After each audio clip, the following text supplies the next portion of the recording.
Assalamualaikum and good morning everyone. Thank you for having me here today. My name is Nur Amira Zulkiflli and I will present to you my paper with the title Electrical Capacitance Tomography, Electrocyte Simulation Study for Culture Cells.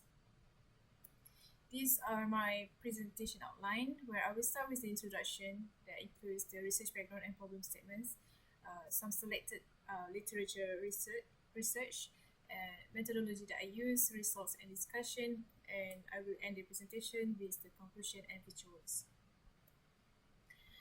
In this slide, you are looking at two separated procedures where in the left circle is an example of cell imaging system using electrodes.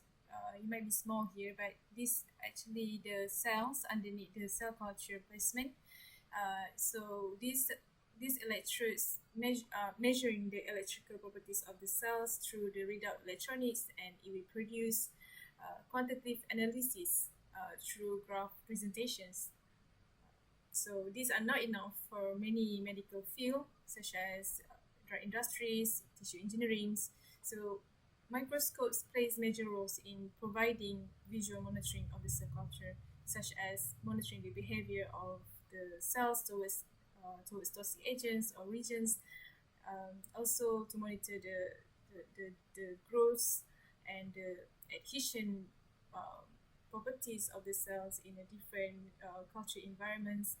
So yeah, but however, microscopes requires extensive procedure in preparing the cells to be monitored under the microscope lens, which invasive and can be destructive towards the cells, and the monitoring itself is consistent and biased because of this manual monitoring, and also it is not able to perform continuous monitoring.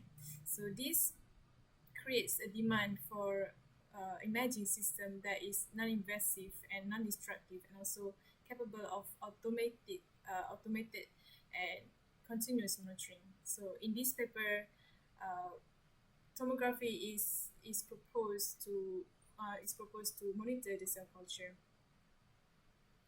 You may haven't heard the word tomography, but you are familiar with some of the techniques such as MRI, CT scan, ultrasound.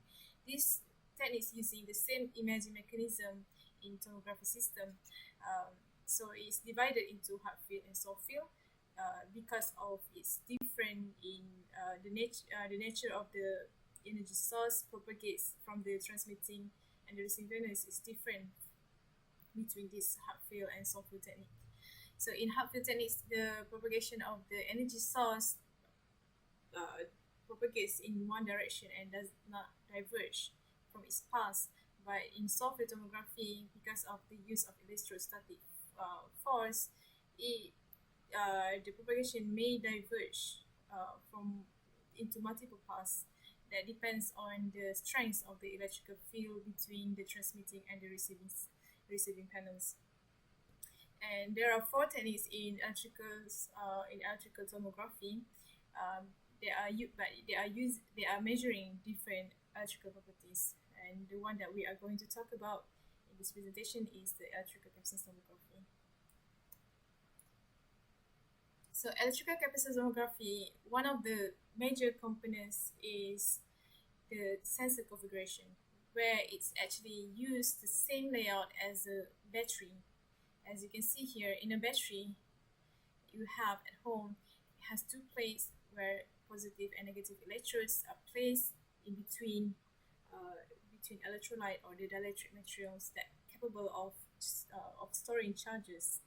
And so electrical capacitance tomography use the same layout as a battery, but using multiple electrodes enclosing the dielectric material here. And as you can see from this short video, it shows that all electrodes are sequentially serve as transmitting and receiving electrodes, and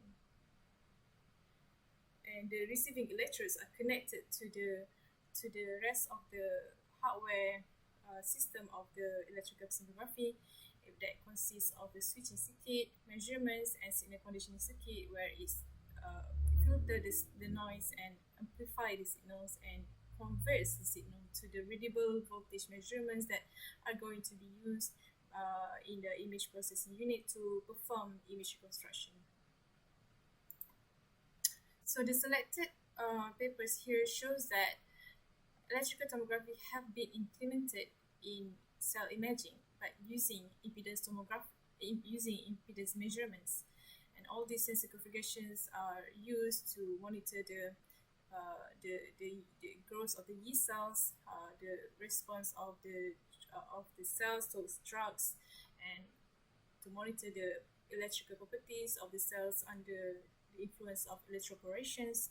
And in these selected papers shows that capacitive sensor have been widely used in cell imaging, but all these papers are not able to doesn't produce visual monitoring. It's just produce quantitative analysis, and the method that I used to validate their analysis is through microscope.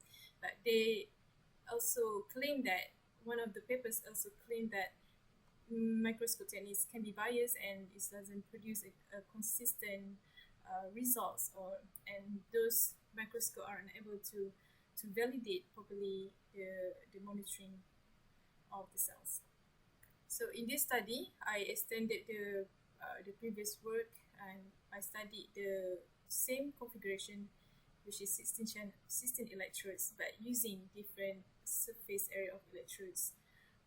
So basically, configuration 2 and 3 is referring to the configuration 1, where configuration 1 is actually from the previous work that has been experimentally validated, and I'm using the same. I use the same configuration for 2 and 3, and just increase the surface area of the electrodes. So in this slide, you will be able to see how different surface area of electrode will give different performance. So in this video, it shows that the white line here is the electrical field generated between the transmitting and receiving panels. It shows that the small surface area of electrodes only attracts one electrical field lines, and compared to configuration 2 and 3, it attracts two or more electrical field lines. This is because larger surface area of electrode attracts more charges, and this will theoretically it will give higher performance in detecting the yeast phantom in the sensing region. And as you can see in the next slide here, it's proven that larger surface area of electrodes capable of detecting or measures abnormal voltage measurements within the sensing regions. So as you can see, configuration 2, it detects slightly higher. That shows that it's able to detect the yeast phantom area. This is E1, E8, which means it measures the voltage measurement between electrode 1 and electrode 8, which actually is here. This is E8. It means that configuration 2 able to detect the yeast phantom. Compared to configuration 1 and 3, although configuration 3 shows slightly higher voltage measurements, but it does not able to detect abnormal voltage of the yeast phantom. This could be the induced parasitic capacitance and the crosstalk between two electrodes that is placed closely together. So this will create noises in the physical signal, and the voltage measurement is mixed with the noise measurements. So it gave a wrong voltage measurements. So this concluded that how larger surface area of electrodes give a big impact in detecting yeast phantom. Yeah. So in the future works that is related to this simulation study is to study how the crosstalk and parasitic capacitance affecting the close